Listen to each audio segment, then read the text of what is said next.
je te désire au plus profond. Aide-nous pour que nous ne puissions pas sombrer dans le désespoir, mais trouve la force de nous renouveler et de rencontrer des hommes qui puissent nous comprendre. Toi qui viserais maintenant et pour les siècles de siècles. Amen. Aucun d'entre nous ne vit pour soi-même, et aucun ne meurt pour soi-même. Si nous vivons pour le Seigneur. Si nous mourons pour le Seigneur. Dans notre vie comme dans notre mort, nous appartenons au Seigneur. Car si le Christ a connu la mort, puis la vie, c'est pour devenir le Seigneur et des morts et des vivants. Alors toi, pourquoi juger ton frère? Toi, pourquoi mépriser ton frère? Tous nous comparaîtrons devant le tribunal de Dieu, car il est écrit: aussi vrai que je suis vivant, dit le Seigneur, toute créature tombera à genoux devant moi, et toute langue acclamera Dieu. Ainsi, chacun de nous devra rendre compte à Dieu pour soi-même. Parole de Dieu. Nous rendons grâce à Dieu.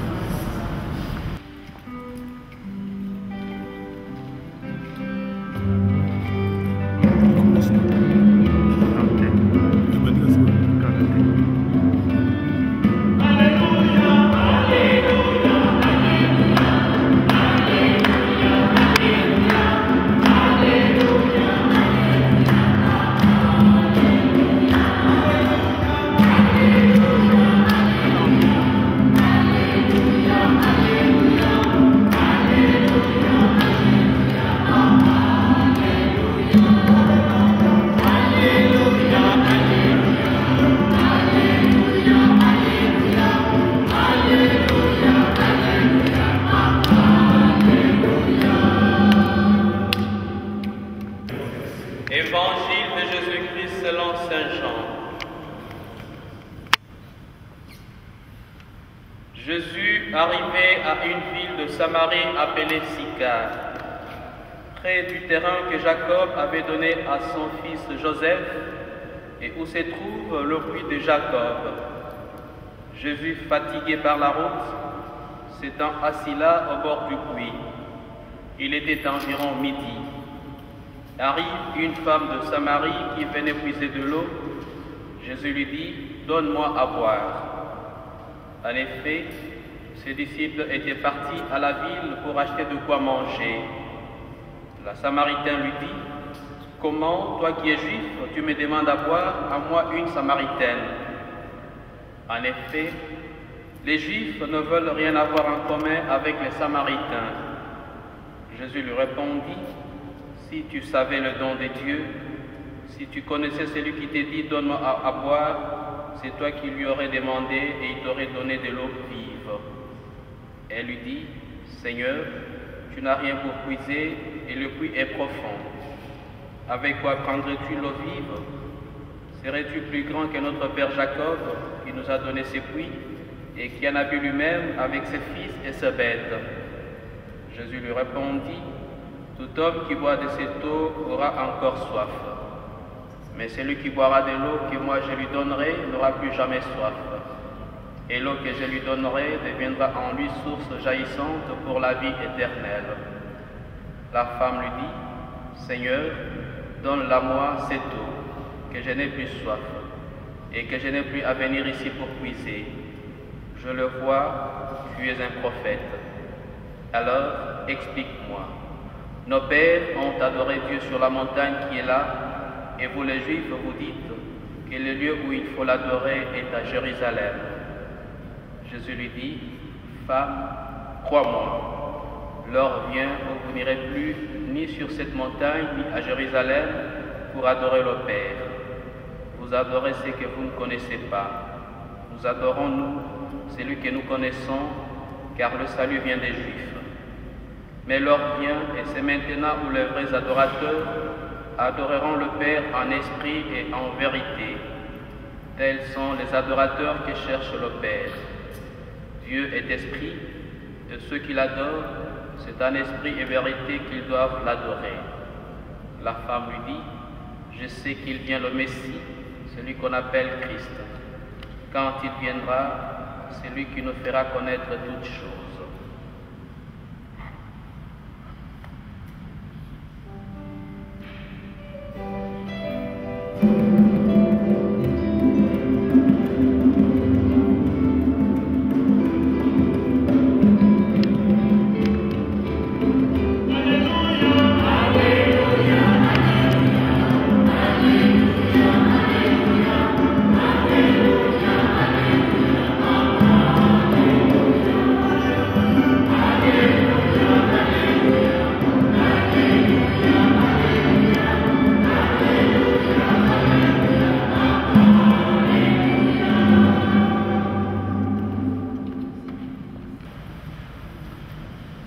Chers bien-aimés dans le Seigneur, bonjour.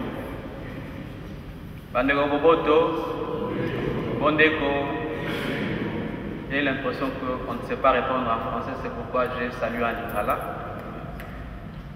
Chers bien-aimés dans le Seigneur, comme je l'ai souligné au début de cette célébration eucharistique, en disant que si nous nous sommes réunis dans cette église sans Pierre en ces moments, c'est pour faire mémoire de nos frères et sœurs qui nous ont précédés auprès du Père.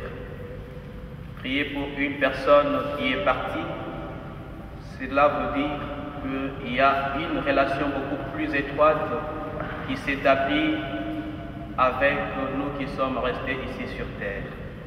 Et si vous-même, vous essayez de faire aussi un petit examen, vous verrez que si vraiment on a aimé une personne qui est décédée, et après la mort, on commence à penser beaucoup plus à cette personne-là plutôt qu'aux personnes qui sont encore restées en vie. Et nous aussi, c'est dans ce sens que nous allons aujourd'hui prier d'une façon particulière pour tous ces Congolais et toutes ces Congolaises qui ont été tués à Kinshasa, qui ont été tués dans les autres provinces, et ceux qui ont été tués il y a quelques mois, et ceux qui sont en train de mourir en ce moment où nous parlons. Aucun d'entre nous ne vit pour soi-même et aucun ne meurt pour soi-même, dit Saint Paul dans la première lecture. Cette affirmation est une condamnation nette de l'individualisme. Nos divergences doivent nous orienter vers le bien commun. Nous vivons pour le Seigneur et nous mourrons pour le Seigneur.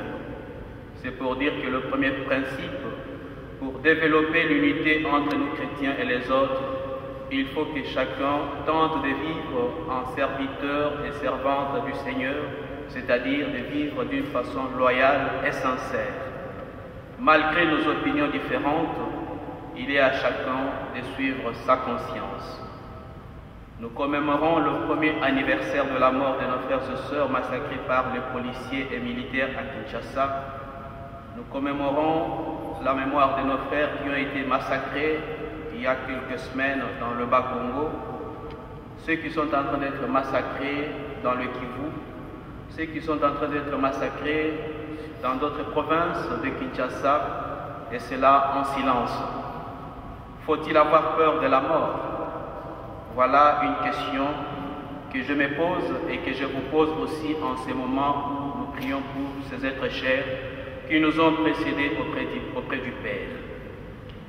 Moi, je serais tenté de dire, il faut avoir peur de vivre d'une façon égoïste aux yeux de Dieu et du prochain. Pour ne pas tomber dans cet égoïsme, il faut chercher à vivre comme Jésus et la Samaritaine. Nous avons vu dans cet évangile qui est très long, Jésus, après avoir marché, il va aller à côté du puits. En arrivant à côté du puits, il a affaire à une Samaritaine. Et tellement qu'il a soif, il va demander de l'eau à boire à la Samaritaine. Et la Samaritaine sera surprise de voir un Juif qui vient lui demander de l'eau à boire. Pourquoi? Parce que entre les Juifs et les Samaritains, il n'y avait pas de communion. rien ne pouvait marcher entre les deux. Ce qui fait que pour la femme samaritaine, c'était une surprise de voir un juif qui vient lui demander de l'eau. C'est pourquoi elle pose la question à Jésus, comment toi qui es un juif, tu peux venir me demander de l'eau à boire? Mes chers frères et sœurs, nous voyons que Jésus va aller au-delà de toutes les considérations faites par ses frères juifs. Il y aura un certain dialogue, une certaine communication qui va s'établir entre Jésus et la Samaritaine. Ces contemporains de Jésus, c'est le contemporain de Jésus qui sont les Juifs, ils sont en chacun et chacune de nous. Lorsque je n'arrive pas à accepter l'autre tel qu'il est, lorsque je n'arrive pas à accepter les autres, donc je sais aussi de me comporter comme les Juifs, donc les concitoyens de notre Seigneur Jésus. Lorsqu'on prend comme résolution de tuer ses frères et sœurs, ne suis-je pas aussi les autres Juifs qui refusent de partager avec un Samaritain ou avec une Samaritaine? Voilà ce que nous vivons aujourd'hui au Congo. Il y a une extermination systématique du peuple congolais qui est en train de se vivre. Il y a une semaine, j'ai pris part à une conférence organisée par Pax Christi, là où on a essayé de nous donner le rapport de ce qui se passe à l'Est du Congo. Mes frères et sœurs, sans être congolais, mais être tout simplement un être humain créé à l'image de Dieu, et entendre le rapport que ce jeune Belge nous a fait sur ce qui se passe à l'Est, non, ça fait très mal, ça fait très très mal. Les viols, ce n'est plus seulement au niveau des grandes personnes, de nos sœurs et de moi, parce que ça c'est devenu une monnaie courante, de violer les sœurs et les mamans, mais on commence même à violer des bébés, vous imaginez ça. Même des bébés, il nous a dit, même un enfant de 6 mois, il était lui-même témoin parce qu'il a été à l'est du Congo. Et quand on viole comme ça, parfois ce sont des gens qui ont des maladies. C'est le sida qui est en train de se propager à grande échelle. Et tout ça, c'est pour exterminer toute une race. Avec une guerre, une soi-disant guerre entretenue. Et le jeune homme nous a dit que ce n'est pas la guerre, mais c'est un jeu, c'est un théâtre qui est en train de se passer à l'est du Congo. C'est un théâtre. Parce que quand on est en train de tuer ici, on est en train de violer ici, de l'autre côté il y a des hélicoptères et des petits porteurs qui sont en train de se servir et ça part on ne sait où. Alors vous allez me dire qu'il y a la guerre à l'est. Il n'y a pas de guerre à l'est, il n'y en a pas. Il n'y en a pas. C'est une comédie bien organisée justement pour piller les richesses du Congo et pour massacrer toute une population. Mes chers frères et sœurs, aujourd'hui les Congolais meurent comme des mouches. Et moi je me dis que normalement le drapeau congolais devrait être en berne. Chaque jour ici. Le drapeau congolais devrait être en berne. Et c'est un peu de faire une petite expertise. Vous verrez que nous, Congolais, nous nous réunissons souvent pour des circonstances pareilles. Commémorer la mort de tel, commémorer la mort de tel. C'est devenu une monnaie courante chez nous. Mais c'est rare d'entendre les Congolais dire que nous allons nous réunir tel jour pour commémorer telle chose qui s'est passée chez nous, parce qu'on a inauguré telle chose. C'est toujours pour commémorer la mort d'un tel qui est parti. Je ne sais pas comment vous autres vous comprenez ça, mais moi je comprends ça d'une autre façon.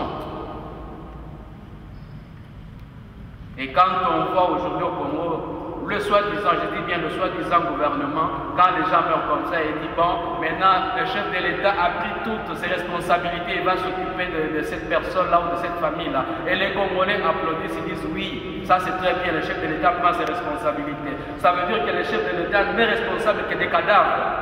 Il faut s'occuper des gens quand ils sont encore en vie et non quand ils sont déjà morts. On n'est pas chef de l'État pour les cadavres. On est chef de l'État pour des gens qui sont encore en vie.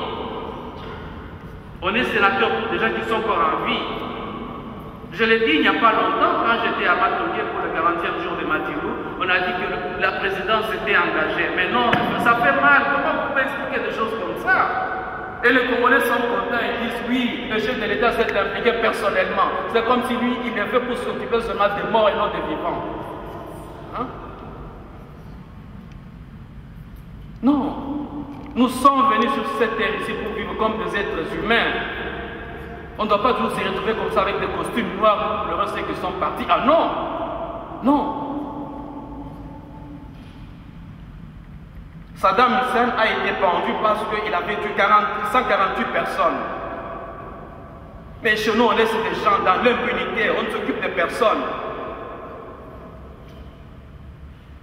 Mes chers frères, je ne sais pas comment vous autres vous comprenez toutes ces affaires. J'ai suivi après la pendaison de Saddam Hussein, il y a Barroso de la communauté européenne qui disait que la vie humaine c'est quelque chose, personne n'a le droit d'enlever la vie humaine à une autre personne. C'est juste pour dire que la vie humaine c'est quelque chose de sacré. C'est comme ça que moi je comprends ça. Mais est-ce chez nous comment la vie humaine est aujourd'hui sacrée? Nous avons même un parlementaire ici parmi nous, il peut nous dire si la vie humaine est vraiment sacrée au Congo. Vraiment, dites-moi, est-ce naître comme Congolais c'est un péché? Est-ce qu'un Congolais n'a pas aussi le droit de vivre comme tout être humain?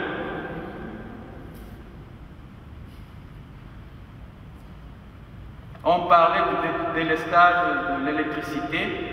Aujourd'hui, ce n'est plus le délestage de l'électricité, mais ça va même au niveau de l'alimentation. Aujourd'hui, c'est le tour des garçons de manger. Le lendemain, c'est le tour des filles de manger. Et papa se débrouille dans ce qu'on appelle Maléo là-bas en ville. Alors dites-moi, quand une fille n'est pas bien nourrie chez elle, qu'est-ce qu'elle peut faire après? C'est se lancer dans la prostitution.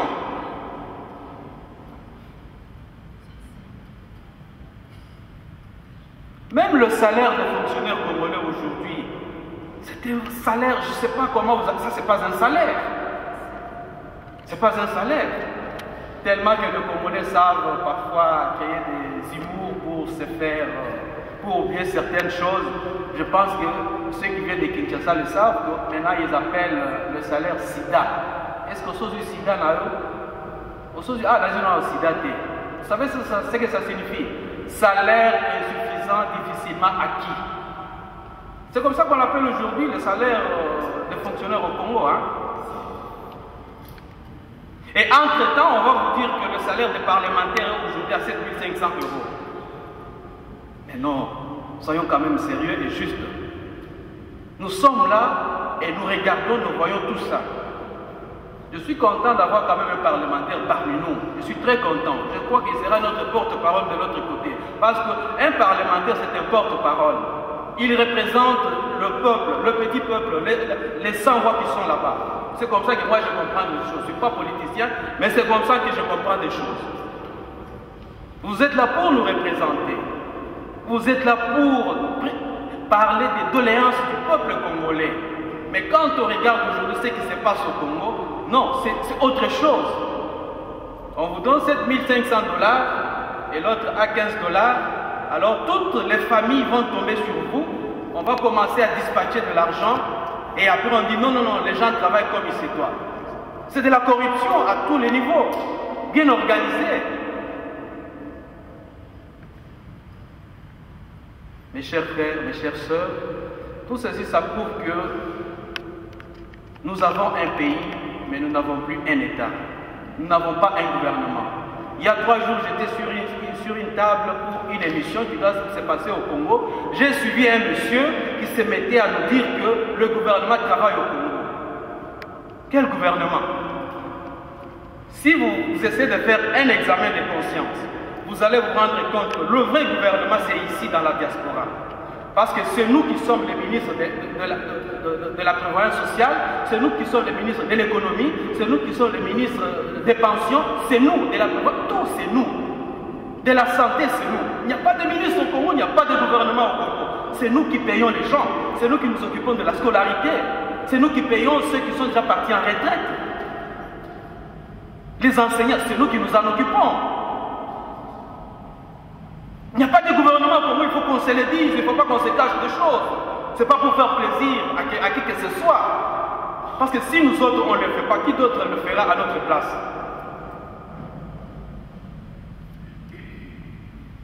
Nous n'avons pas d'État au Congo.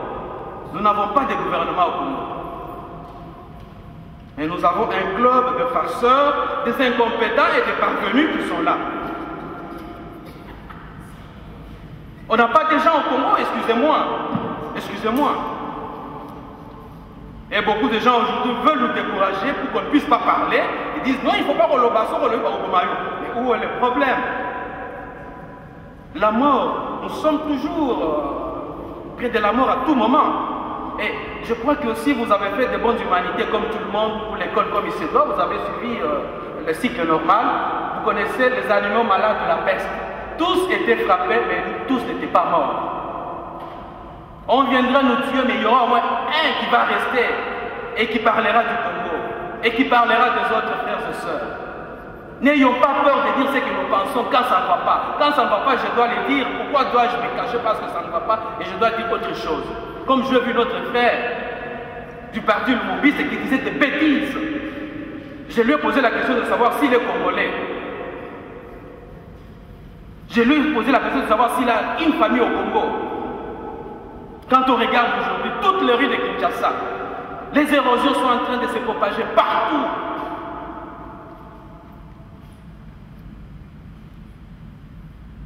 Mes chers frères, mes chères sœurs, essayons de prendre conscience de ce qui est en train de se vivre au Congo. Le salut du Congo viendra de la diaspora, je reste convaincu de ça. Et la diaspora doit apprendre à lutter pour la promotion d'un leadership collectif dont le Congo a besoin aujourd'hui. Le Congo, notre pays, ne décollera que le jour où les vrais dirigeants, des dirigeants compétents, honnêtes et aimant leur pays seront au pouvoir. Mais aussi longtemps que nous avons ces clubs de farceurs, de profiteurs, rien ne marchera au Congo. Il faut être convaincu de ça. Et après, vous allez dire que ce sont les Blancs, ce sont les Occidentaux. Non. Ils ont leur part, mais ce n'est pas d'abord ça. Le vrai problème, c'est nous-mêmes. C'est là où j'aime bien la belle phrase de notre feu cardinal Etsu, qui disait que les Congolais, on dirait que Bayokana pour la Mboka qui est sauté. Bayokana pour la Boyokana. Et c'est ce qui s'est vu aujourd'hui au Congo. Cet évangile de la Samaritaine nous renvoie à toutes nos soifs, nous renvoie à toutes nos responsabilités. Le Congolais veut vivre dans la paix.